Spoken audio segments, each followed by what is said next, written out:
This fic is rated T on fanfiction.net for language, abuse, and death imagery. It is not recommended for audiences under the age of 13. If you have any questions about the rating system, use the link in the description for fictionratings.com. Now with that out of the way, let's dive back into this story. Firework by Pagan Punk 2.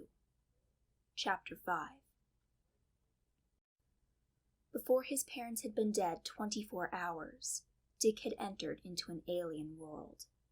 He'd passed out from sheer exhaustion in the social worker's car the night before, and while his sleep was far from peaceful, he didn't actually awaken until a loud klaxon went off the next morning. Bolting upright in a panic, he found himself in the middle of a large room filled with rows of cots identical to the one supporting him. Each camp bed gave forth a child, many of them looking as bewildered as the young acrobat felt. Uniformed adults waved them towards the large double doors at one end of the space, and he followed the flow of the crowd, uncertain what was going on, but fairly confident that he wouldn't get into too much trouble if he did the same thing as everyone else. They were hustled into a too-small cafeteria and split into two groups.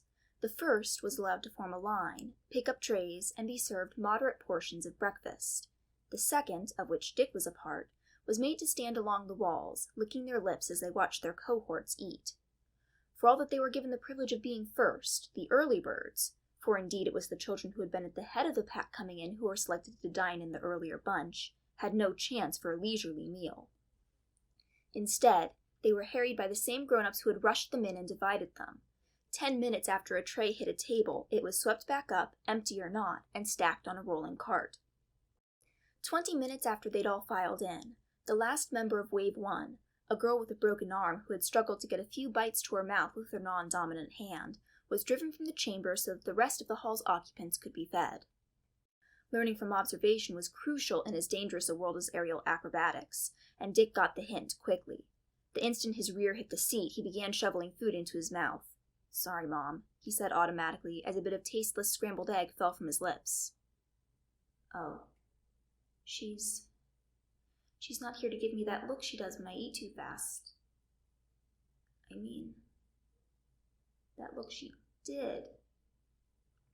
His eyes filled with tears, a couple of which slid down his cheeks despite the fact that he was surrounded by strangers. "Don't cry, don't." Glancing around, he found no one watching, although several others at his table seemed to be merely staring at their repast, dazed expressions on their faces. What is this place? Why am I here? The visions that had made him toss during his emotionally drained slumber rushed in with a vengeance, and set his plastic fork down in favor of wrapping his arms around his suddenly upset stomach. No, it should be cinnamon toast and apples this morning. It's always cinnamon toast and apples on pack-up days. What is this? Why are there eggs? What is this place? "Hey," the girl to his left whispered, nudging him. "Hey, kid, you gonna eat that?" She gestured to his tray. "No." He shook his head. "You can," but it was already gone, having been yanked away the instant the first syllable left his mouth. "Have it.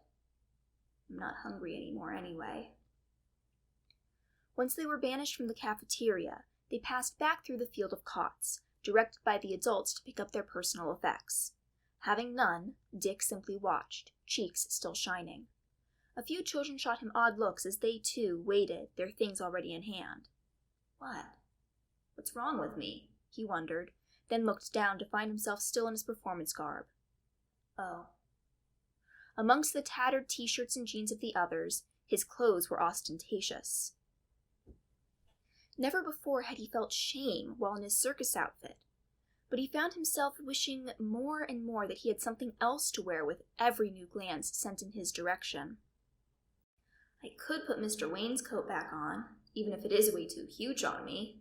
Wait." His eyes widened as they swept over the area he'd slept in. It isn't there, and I don't have it. Oh no, I lost it. I lost it somehow, and there's no way I can ever replace it. He was so nice to me, and now I've lost his jacket. In a state of mild panic, he was rushed through rudimentary ablutions in a rust-covered bathroom and on into yet another large room. Here, all the children were divided again. Some shuttled off to auxiliary spaces. Others ordered to stand along one particular section of wall and keep quiet. Dick was once again sent to the edge of the floor, where he had to hunch forward in order to keep his bare shoulders from touching the cold bricks.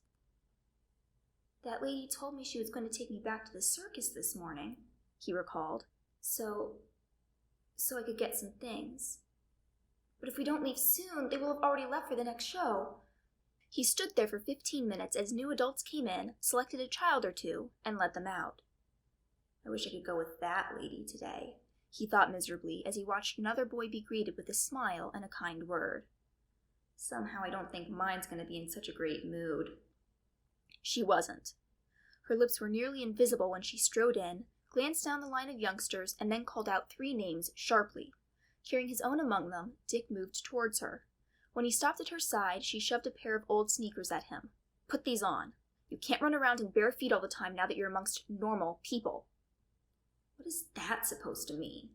He frowned angrily as he accepted the shoes. "I wear shoes normally. I'm only barefoot because it was the middle of the show when I ran out. You wouldn't let me bring anything from home last night or I'd have shoes." Feeling her hot eyes on the top of his head as he stared at the sneakers, which appeared to his eyes to be at least a size too small, he swallowed his tears. "Shoes that fit. Don't cry. Not in front of her, at least. Don't cry." As he'd predicted, they were horribly tight.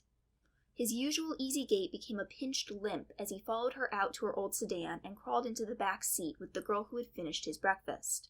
Another boy dropped into the front passenger seat, closed his eyes, and began to hum a tune that Dick didn't recognize. On the sidewalk, the social worker was stopped by one of the adults who had directed them through breakfast. "They look busy," he thought. "Maybe I have a couple seconds." Gulping, he turned toward the teenager beside him. "Hi." She looked over crossways. "Hey, kid." It's like that's my new name or something. The only non-circus person who had called him by his given name since the night before was Mr. Wayne, he realized. Well, technically the lady just did inside, but that was only to find me, not because she wanted to be polite, so it doesn't really count, I don't think. What was that place? The question piqued her interest. What are you, new or something? Her eyes traveled down, taking in his costume. Oh. Yeah, I guess you must be, if you haven't gotten better clothes than that yet. This is my performance outfit, he explained hesitantly. I'm an aerialist. You know, trapeze? In a circus. She snorted. Okay, sure. And every night I turn into a little mouse, scurry out of wherever they've shoved me that week and go on exciting adventures. She waved her hand sarcastically. Seeing his hurt look, she sighed. Look, everyone's got their own way of getting along. You want to say you're a aerialist? Then go for it, kid. Whatever. No one cares about anyone else's delusions. We're all too busy working on our own, hoping to be the next one to freak one of the counselors out. It's the closest thing we get to going to the movies. Okay, so she doesn't believe me, he grimaced. I know I'm an aerialist, but she sounds like she knows what's going on here, what is this place? Transfer site. So, like, if you're a new kid coming into the system, like you, or if they're moving you from one group home to another, like with me, you sometimes come here first. There's a lot less paperwork to do here than at places where you stay longer, so if it's later in the day when you get moved, or if they sign you out of your old place and there's a hold-up with the new one, you get sent here for a night or two. Oh. So, that's not where we have to stay from now on? He asked hopefully. Anything's gotta be better than that place. Hell no. Her eyes snapped to something behind him suddenly. Now shut up, she's done talking. Without warning, she fell silent, staring out the window. No one spoke again until they'd pulled up to a towering, grim edifice with a spiked iron fence running along the entire perimeter. Ellen, David, let's go, the CPS agent barked. I've got a lot to do this morning. There's no time for lagging, she added, shooting a look at Dick in the rear view. The other two climbed out of the car, grabbed their bags from the truck, and were clucked along towards the door. The social worker handed a sheaf of papers through the entrance to someone, exchanged a few words, and then returned to her spot behind the wheel. Now, she almost snarled, we're going to talk about your little theft last night. Huh? He looked up. He'd just kicked off the too tight shoes she'd brought him and was too busy enjoying the sensation of circulation returning to his toes to have fully gathered her meaning. Your thievery. I didn't steal anything, he denied, confused. Well, that's about the response I expected. If you didn't steal anything, then how do you explain the coat you had on last night? You didn't have it when I first saw you, and it's far too nice to be anything you own anyway, so where did you get it? Oh, he exclaimed, suddenly understanding. I didn't steal it, ma'am. Mr. Wayne let me borrow it because I was cold. Do you know where it is? It disappeared. I removed it from you when I saw that it obviously wasn't yours. I suppose you just thought you'd borrow it on a long-term basis? Well, I forgot I was wearing it. Honest, he insisted. It's safe. I didn't lose it. The lady took it. Now I can give it back to him if I ever see him again. He said, I don't know, not no, so maybe I will. Likely story. Whatever happened, she informed him, it will be returned to Mr. Wayne today, along with an explanation of and an apology for your transgression. You mean I get to see him again today? Dick asked hopefully, ignoring the fact that if he did, he was going to be made to apologize for something he hadn't done. Of course not. She gave him a strange stare. He's an important man. He doesn't see disadvantaged children without weeks of prior scheduling. It will be delivered to his home with a note from me, explaining the situation. Oh. He slumped in his seat. Then he might think I really was trying to steal it. But he might know better, no matter what she writes. He's not like her. He's different. He watched his new world roll by for over half an hour as they moved through Gotham and out into the hills near Newtown. Everything he saw, it seemed, triggered a memory of his parents, and it took every ounce of willpower he possessed to keep anything more than a few tears and covert sniffles from escaping as a result. Not in front of her, he cajoled himself. She wouldn't care anyway. When they finally arrived at the spot where the circus had run for 3 nights, he was both relieved and frightened to see that nothing had changed. They were supposed to travel to the next show today. Why are they still here? Did they cancel? They can't cancel. It's so expensive to cancel a show, especially at the beginning of the season like this. Nevertheless, the tents, the animal pens, and all the trailers stood in place exactly where they had the night before. It's like nothing even happened. It's like they could still be here, just inside or something. Haley himself stood outside of the Grayson trailer with Soraya, who, like Dick, was still wearing her clothes from the night before. The car had barely stopped before the boy was out of the back seat and running for them. Pop picked him up with a slight grunt and squeezed him tight for a second before passing him to the woman who had laid hands on him the instant he was within reach.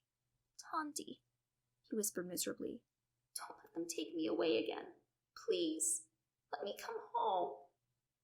"Hush, darling." She stroked his hair. He complied, crying noiselessly against her throat where the stranger couldn't see. "Poor little one," the fortune-teller moaned to herself. "What will they?" She shot such a volatile glare at the CPS agent that the woman took a step backwards. "Do with you? What will your people do without you? No more haunting the show without you. What kind of a circus have no heart? No kind." They stood like that until the social worker built up the courage to clear her throat impatiently. Hating himself, Haley leaned over and gently pried the boy away from Soraya, placing him on the ground. "Let's get your things," he suggested quietly, opening the door for himself. Inside, Dick paused and tried to steady himself. Don't cry. Just get some clothes." Entering behind him, Haley's breath hitched, his hand landing on the boy's shoulder and squeezing as he passed him an ancient cloth-sided suitcase. "Here, I found this in my trailer. I don't need it anymore. You should have it." "Thanks," he murmured, taking it. "Packing. I have to pack because because I can't come back here. They're not going to let me, Mr. Wayne said, and it seemed like he knew what he was talking about. But I don't want to go. He knew he had no choice, however, so despite his mental protestations, he moved towards his bed and set the bag down, opening it up flat. Clothes, he decided, remembering the looks he'd gotten that morning at the transfer site. He waited until Pop Haley had seated himself out of the way at the table, then headed for the back of the trailer with Soraya right behind him. Let us see, darling Richard, she breathed, petting him with one hand while her other swiftly pulled down a few articles of child-sized clothing. This will do fine. And a jacket, if you want one. It is a very cold place here this autumn, but you must stay warm. When they returned to the front of the trailer, Dick found a large piece of glossy folded paper covering the bottom of the suitcase. What? He asked, turning to the seated man. One of the show posters, the circus director explained. It only seemed right that you should have it.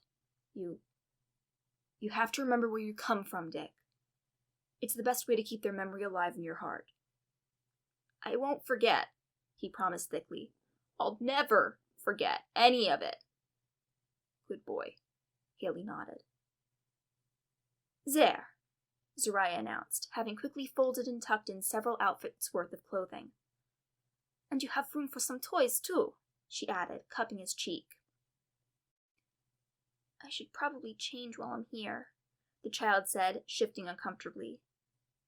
Once I take my costume off, though, will I ever get to wear anything like it again? Probably not. He glanced at the suitcase, but there was little enough space left as it was. I'll just have to leave it, I guess, he thought sadly. I'll be right back, he told the adults, then slipped into the back again and pulled the curtain to change. Tonty already packed all my best clothes, he frowned as he examined the racks, remembering a pair of corduroys that had been a bit too big when they'd bought them. You can grow into them, sweetheart, his mother had explained when he protested they were falling off of him. He dug his way to the back wall. Along the way, he stopped to fondle a few special items. An old flannel that his father wore on the coldest mornings at the very beginning and end of the season. The beautiful tailor-made dress his mother had run away from home in. The thick wool blanket that they all three huddled under on cool nights when the heater wasn't working. He couldn't take any of it with him. It finally sank in. This was the very last time he would ever see these objects. If he thought it would work for more than 10 seconds, he would have curled up in that old comforter and hidden behind the clothes. As it was, though, he could hear the social worker at the door asking what was taking so long, and knew that wasn't an option. Tears dotted his twisted expression as he moved past reminders of the good life he had lived up until last night. Finding the pants he'd been looking for at the back, alongside a sweater that he'd forgotten about, he changed quickly and returned to the others. Well, are you ready? The CPS agent asked exasperatedly from where she stood just outside the open door, arms crossed and nose in the air. No, ma'am, he isn't yet, Pop Haley replied tersely, reaching out to guide Dick towards Soraya, who sat on the lower bed with his toys spread out around her. He's still got a little packing to do. He'll be ready plenty soon enough. You come in amongst my people, and you tell us you're taking him away because it's the law, but you won't even let him have time to say goodbye to the only place he's ever called home. People like you are the reason I try to avoid playing big places like this. The money's a hell of a lot better in the cities, but the attitudes you have to deal with, it's not worth it. Here, love. The fortune teller pulled him close as he surveyed the array that she'd pulled up from the crates beneath his bunk. You take whatever you want, Even if it do not fit in the bag. It had all better fit in one bag, came shrilly from the doorway. And no more than one stuffed animal per child. That's the rule.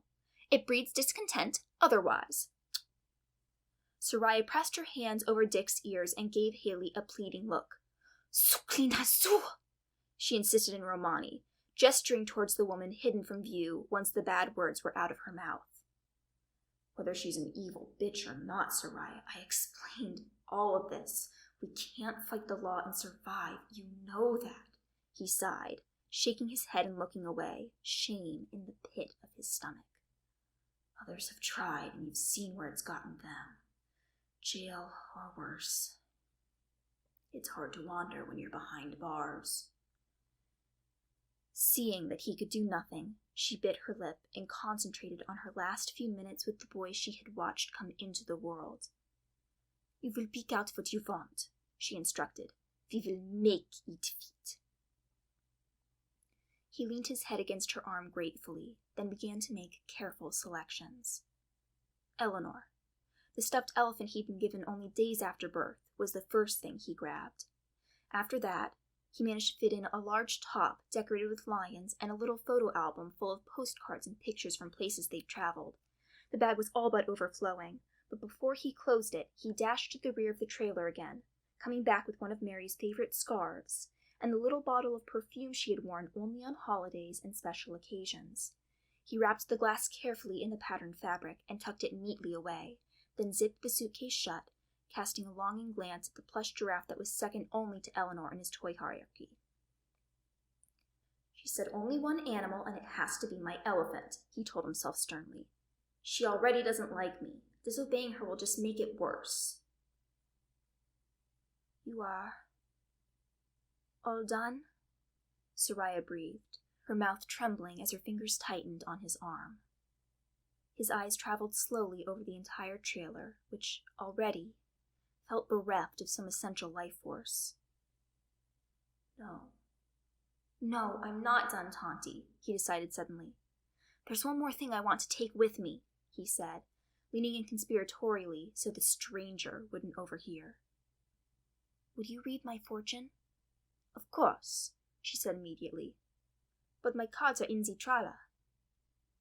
"That's okay. I want you to read my palm." She gave him a shocked look. Dick always asked for tarot. The cards were pretty, he said, and it tickled when she tried to read his palm. "So much has changed, darling, and so fast, but even that—" "It will tickle," she reminded him. "No." He shook his head, something firming up deep in his gaze. "I don't think it will, Tonti. Not anymore." "Well, maybe I will see if my vision is right," she thought. Meeting Pop Haley's eyes, she jerked her head towards the door. "Distract the Zukli," her gesture indicated. He hesitated.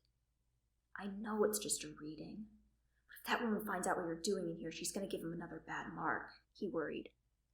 "Soraya," he started quietly, hoping to make her see as much without giving anything away.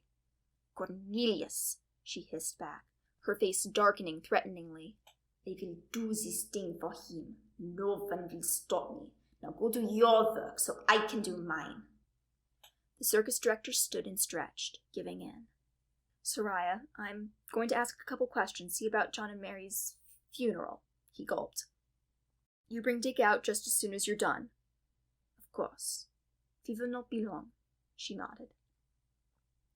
As soon as he had gone, and they could hear him engaging the social worker in talk, leading her a short way from the trailer's door, she turned back to the boy, now giving her an intensely sad but determined look. "Now we will see how your life will be." She unfolded his hand gently on top of her own. "Let it be good," she prayed as she looked down.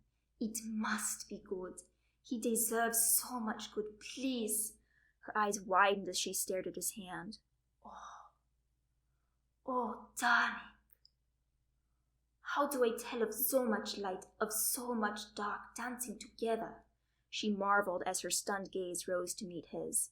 "I wish I knew how to say such things, but there are not words in any tongue. You will simply have to leave it, Richard. Leave it well."